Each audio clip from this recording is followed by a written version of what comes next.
ஒரே ஒரு சப்ஸ்கிரைப் மட்டும் பண்ணிட்டு பாருங்கள். ரோஹிணி வந்து விஜயா கிட்டே பேசுகிறாங்க. இந்த மாதிரி எனக்கு மட்டும்தான் குழந்த பிறக்க போகுது, 9 மாதத்தில் ஒரு கொலுசு வாங்கி வைங்க, உங்கள் பேர பிள்ளைக்கு போட்டு அழகு பார்ப்பீங்க அப்படின்னு. என்னடி சொல்கிற, ஃபோனை வீடி அந்த மாதிரிலாம் ஒன்றும் இல்லை அப்படின்னு சொல்லிட்டு அவங்க ஃபோனை வந்து வச்சிட்றாங்க. டாக்டர் வந்து வெளியே வராங்க. எப்படி இருக்கா மீனா அப்படின்னு சொல்லிட்டு முத்து கேட்கும்போது நல்லா இருக்காங்க, இனிமேல் ஒரு பிரச்சனையும் இல்லை அப்படின்றாங்க. இனிமேல் குழந்த பிறக்கிறதுக்கு வாய்ப்பு இருக்குல்ல அப்படின்றாங்க. இனிமேல் நல்ல வாய்ப்பு இருக்குது, கண்டிப்பாக உங்களுக்கு குழந்த பிறக்கும் அப்படின்னு சொல்லிட்டு. இப்போ நாங்கள் போய் பார்க்கலாமான்னு கேட்குறாங்க. இல்லை, நார்மல் வார்டுக்கு மாற்றிட்டோம், அதுக்கப்புறம் நீங்கள் போய் பாருங்கள் அப்படின்னு சொல்லிட்டு சொல்கிறாங்க. சரி அப்படின்னு சொல்லிட்டு அவங்களும் வெயிட் பண்ணிகிட்டு இருக்காங்க. அதுக்கப்புறம் பார்த்திங்கன்னா வீட்டில் எல்லாருக்குமே தெரிஞ்சிருது மீனாவுக்கு இந்த மாதிரி ஆப்ரேஷன் நடந்தது. ரோஹிணி ஃபோன் பண்ணி சொல்லிட்டாங்க, இல்லை விஜயா வந்து எல்லாருக்குமே சொல்லிட்டாங்க. எல்லாருமே பார்த்திங்கன்னா ஹாலில் இவங்க வர்றதுக்காக வெயிட் பண்ணிகிட்டு இருக்காங்க. முத்துவும் வராங்க.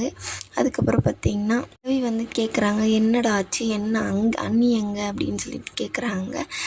இல்லை, அவங்க வந்து அவங்க அம்மா வீட்டுக்கு போயிருக்காங்க அப்படின்னு சொல்கிறாங்க. நீ கூட போய் சொல்ல ஆரம்பிச்சிட்டு இல்லை முத்து அப்படின்னு சொல்லிட்டு அவங்க அப்பா கேட்குறாங்க. என்னப்பா சொல்கிறீங்க, என்ன ஆச்சு அப்படின்னோடனே, ஏன்டா உன் பொண்டாட்டியோட வீடு என்ன ஹாஸ்பிட்டல் பக்கத்தில் எதுனா இருக்கா என்ன அப்படின்ற மாதிரி மனோஜ் கூட கலாய்க்கிறாங்க. அந்த மாதிரி நிலைமை ஆயிடுச்சு. ஏன் இப்படியெல்லாம் சொல்கிறேன், நீ கூட பொய் சொல்ல ஆரம்பிச்சிட்டல, அன்றைக்கி இந்த மாதிரி ஆயிருக்கு, ஏன் நீ சொல்லலை அப்படின்னு சொல்லிட்டு இவங்க ரவியும் சொல்கிறாங்க. ஸ்ருதி வந்து, மீனாக்கு இந்த மாதிரி ஒன்று நடந்திருக்கு, நாங்களாம் வந்து அவளுக்காக நிற்க மாட்டோங்க, நீ இப்படி ஏன் இப்படி சொல்லாமல் போய் இப்படி ஆப்ரேஷன் பண்ணியிருக்கீங்க, இப்படி இருக்காங்க அவங்க அப்படின்ற மாதிரிலாம் கேட்குறாங்க. நாங்கள் அப்போவே நினச்சோம் அப்படின்ற மாதிரி சொல்கிறாங்க.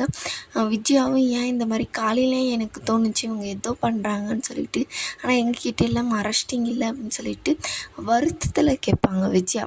எப்பயுமே ஒரு திட்டத்தில் அந்த மாதிரி கேட்பாங்க இல்லையா, இந்த மாதிரி வருத்தமாக கேட்குறது அது கொஞ்சம் ஆச்சரியமாக தான் இருந்துச்சு. எல்லாருமே என்னாச்சு இப்போது, நீங்கள் உண்மையாக சொல்லுங்கள் அப்படின்ற மாதிரிலாம் கேட்கும்போது, இவன் பொய்யாக தான் சொல்லுவான் அப்படின்ற மாதிரி மனோஜ் சொல்லும் போது, ஸ்ருதி வந்து ஏற்கனவே ரோஹிணி ப்ரெக்னெண்ட்டாக இருக்காங்க, அந்த கேஸே உங்கள் மேலே இருக்குது, அதுவே 1008 பிரச்சனை இருக்குது, நீங்கள் எதுக்கு இதில் தலையிடுறீங்கன்ற மாதிரி நோஸ் கட் பண்ணி விட்டுறாங்க.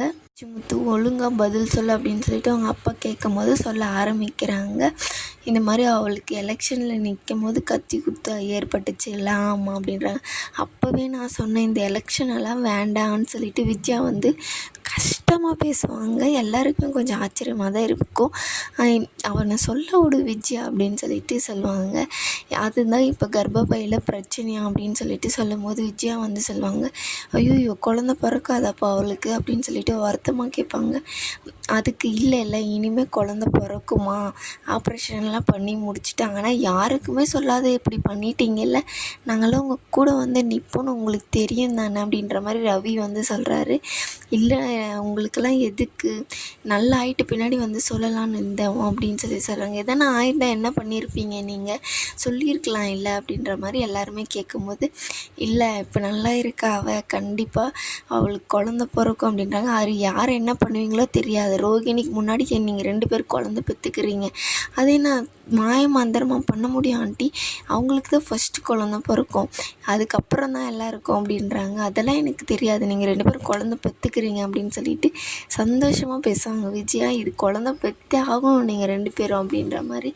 அப்போன்னு பார்த்தீங்கன்னா முத்தோட அப்பாவுக்கு வந்து ஃபோன் வரும், அவங்க அம்மாவுக்கு உடம்பு சரியில்லைன்னு சொல்லிட்டு, நான் போகிறேன் அப்படின்னு சொல்லிட்டு சொல்லுவாங்க. இல்லை நானும் வரேன் அப்படின்னு சொல்லிட்டு முத்து சொல்லும்போது, அன்றைக்கி இந்த மாதிரி ஆயிருக்கு, நீ வேண்டாம் அப்படின்னு சொல்லிட்டு ரவியும் ஸ்ருதியும் சொல்கிறாங்க. இல்லை பழக்குறல, நீ பார்த்துக்கோ, நான் கிளம்புறேன், அப்பா போகிறது கொஞ்சம் தனியாக போகிறது கொஞ்சம் கஷ்டமாக இருக்கும் அவருக்கு, நான் போகிறேன் அப்படின்னு சொல்லிட்டு. அங்கே பார்த்திங்கன்னா சீதாக்கும் ஃபோன் பண்ணி சொல்கிறாங்க, எப்படி இருக்காங்க, இப்போ தான் ஜூஸ் கொடுத்தேன் அப்படின்னு சொல்லிட்டு சொல்கிறாங்க. சரி பார்த்துக்கோ, இந்த மாதிரி பாட்டிக்கு உடம்பு சரியில்லையா, நான் அவங்கள போய் பார்த்துட்டு வந்துடுறேன் அப்படின்றாங்க. நீ பார்த்துப்ப, இல்லை என் அக்காவை நான் பார்த்துக்காம வேறு யாரும் பார்த்துப்பாங்க அப்படின்னு சொல்லிட்டு சீதாவும் சொல்லிடுறாங்க. சரி நாங்கள் கிளம்புறோம் அப்படின்னு சொல்லிட்டு வீட்டில் இருக்கிறவங்ககிட்டையும் சொல்லிடுறாங்க. அதுக்கப்புறம் பார்த்திங்கன்னா மனோஜ் வந்து கனகாவோட வீட்டுக்கு வந்து போகிறாங்க. நம்ம மாப்பிள்ளை ஏன் வரதில்லை, நான் தான் சொல்லிடல உங்களுக்கும் அவளுக்கு கல்யாணம் ஆகிருக்கு, நீங்கள் அவ கூட இருந்தால் தான் அவன் மனநிலையே மாறும் அப்படின்னு சொல்லிட்டு சொல்கிறாங்க. இல்லை எனக்கு கொஞ்சம் வேலை இருக்குது, உங்களுக்கு இது எனக்கு தெரியுது, நீங்கள் பிஸ்னஸ் பண்ணுறீங்க, உங்களுக்கு வேலை இருந்துக்கிட்டே தான் இருக்கும், ஆனால் இந்த வீட்டில் உங்களுக்கும் அவளுக்கு கல்யாணம் ஆகிருக்கு, இது எல்லாருக்குமே தெரியும், நீங்கள் அவ கூட வாழ்ந்து தான் ஆகணும் அப்படின்றாங்க. இன்னும் டைவர்ஸ் கிடைக்கல இல்லை ஆண்டி, அதுக்கு இவ கூட வந்து வாழ்ந்தால் அது ஒரு கேஸ் ஆகிரும், அதுக்கப்புறம் பிரச்சனை தானே அப்படின்றாங்க. அப்படின்றாங்க. பணம் தான் கேட்ட பணம்லாம் கொடுத்தாச்சுல, அப்புறம் ஏன் இன்னும் இது டைவர்ஸ் கொடுக்காம இருக்காங்க அப்படின்னான்னு. பணம்லாம் கொடுத்தாச்சு ஆண்டி, அந்த இயரிங் தான் தள்ளி தள்ளி போகுது, அது வந்துச்சுன்னா கண்டிப்பாக டைவர்ஸ் கிடச்சிரும் அப்படின்னு சொல்லிட்டு சொல்கிறாங்க. என்னமோ மாப்பிள்ள, அது வரையும் எல்லாம் எங்களால் வெயிட் பண்ண முடியாது, நீங்கள் கனகாவை பார்த்துக்கிட்டு தான் ஆகணும், இந்த வீட்டுக்கு வந்து தான் ஆகணும். ஐயோ, என் வீட்டில் இருக்கிறவங்களுக்கு தெரிஞ்சிச்சுன்னா ஏகப்பட்ட பிரச்சனை அப்படின்றாங்க. அதெல்லாம் என்ன பண்ணுவீங்களோ எது பண்ணுவீங்களோ, என் பொண்ணு கூட நீங்கள் இருந்து தான் ஆகணும், டெய்லியும் இந்த வீட்டுக்கு வந்து தான் ஆகணும் அப்படின்றாங்க. அந்த வீட்டில் வேலை செய்கிறவங்களும் வராங்க. இவர் தான் மாப்பிள்ளையா ஹீரோ மாதிரி இருக்கார், சூப்பராக இருக்கீங்க தம்பி, உங்களுக்கு என்ன வேணும்னு சொல்லுங்கள், சாப்பிட்றதுக்கு நான் செஞ்சு தரேன். நான் வந்தவொடனே கேட்டேன், மாப்பிள்ளை வெளியூருக்கு போயிருக்காரு பிஸ்னஸ் விஷயமா அப்படின்னு சொன்னாங்க. இனிமேல் நீங்கள் இந்த வீட்டில் தானே இருப்பீங்க, நீங்கள் கேட்டதை நான் செஞ்சு கொடுக்குறேன் அப்படின்னு சொல்லிட்டு அவங்க அங்கேருந்து போயிடுறாங்க. பார்த்தீங்களா, இந்த வீட்டில் வேலை செய்கிறவங்கலேருந்து எங்கள் சொந்தக்காரன் வரையும் கேட்டுகிட்டே இருக்காங்க, மாப்பிள்ளை எங்கே, ஏன் அவர் இங்கே இல்லை அப்படின்னு சொல்லிட்டு. இனிமேல் நீங்கள் இன்னு தான் ஆகணும், எல்லாருக்குமே தெரியும் அப்படின்னாங்க. கனகா வந்தோடனே பார்த்தீங்கன்னா, ஐயோ ஹஸ்பண்டு நீ வந்துட்டியா அப்படின்னு சொல்லிட்டு சந்தோஷமாக அவங்கள வந்து இது பண்ணுவாங்க. அவங்களும் பார்த்தீங்களா என் பொண்ணு நீங்கள் இருக்கும்போது எவ்வளோ சந்தோஷமாக இருக்கா, நீங்கள் அவ கூட இருந்து தான் ஆகணும் அப்படின்றாங்க. ஏன்னா நீ பார்க்குக்கு கூட்டிகிட்டு போறியா, அங்கே ஸ்லைடரில் நம்ம விளையாடுவோம் அப்படின்னு சொல்கிறாங்க. சரி போவீங்க மாப்பிள்ளை, அவளை கூட்டிகிட்டு போங்க அப்படின்னு சொல்கிறாங்க. சரின்னு சொல்லிட்டு அவரும் ஒத்துக்கிறாரு. நான் போய் ட்ரெஸ்ஸை மாற்றிட்டு வந்துடுறேன் அப்படின்னு சொல்லிட்டு அவங்க துள்ளி குதித்து ஓடி போவாங்க.